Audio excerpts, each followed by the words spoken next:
मामा duck ने बच्चों को पानी में धकेला। उसे सर्दियों से पहले उड़ना सिखाना था ताकि वे दक्षिण जा सकें। जब बच्चे तैयार हुए तो मामा डक ने उड़ना सिखाया। बच्चों ने जल्दी ही उड़ना सीख लिया। मामा बत्तख को विश्वास था कि वे सर्दियों में सुरक्षित रहेंगे। बत्तख के बच्चे उड़ने की प्रैक्टिस कर रहे थे, तभी एक लोमड़ी आई। उड़ते बत्तख के बच्चे लोमड़ी से नहीं डरे। लोमड़ी का ध्यान बत्तख के दोस्त खरगोश पर था। अपने दोस्त को खतरे में देखकर बत्तख का बच्चा तुरंत लोमड़ी को रोकने नीचे गया, लेकिन वह लोमड़ी से लड़ने के लिए छोटा था। बत्तख के बच्चे ने भागने से पहले कई पंख खो दिए।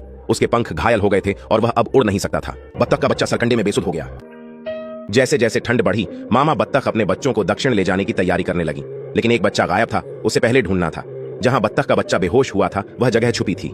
मामा बत्तख ने कई बार ढूंढा लेकिन नहीं मिली, बस बिखरे पंख मिले। वह उदास होकर रोई। उसे लगा उसका बच्चा खतरे में है। बाकी जंगली बत्तखें पहले ही जा चुकी थीं। मामा बत्तख को भी जाना था, फिर भी उसे उम्मीद थी। समय नहीं रुकता। उसे अपने दो बच्चों का ध्यान रखना था, इसीलिए वह उन्हें यात्रा पर ले गई। इस पल में बत्तख का बच्चा जागा।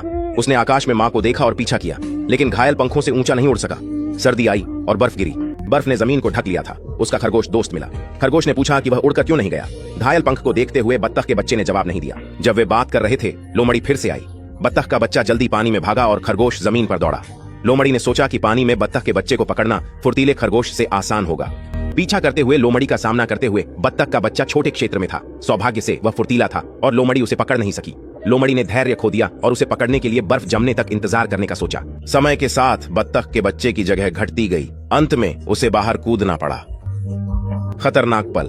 खरगोश दोस्त ने बहादुरी से आकर लोमड़ी के चेहरे पर बर्फ मारी, ध्यान खींचा। इस बार खरगोश अपने समूह को लाया। बत्तख का बच्चा मदद करना चाहता था, लेकिन उड़ नहीं सकता था और धीरे धीरे चलता था। वह खरगोशों का पीछा कर सकता था जब वे जा रहे थे।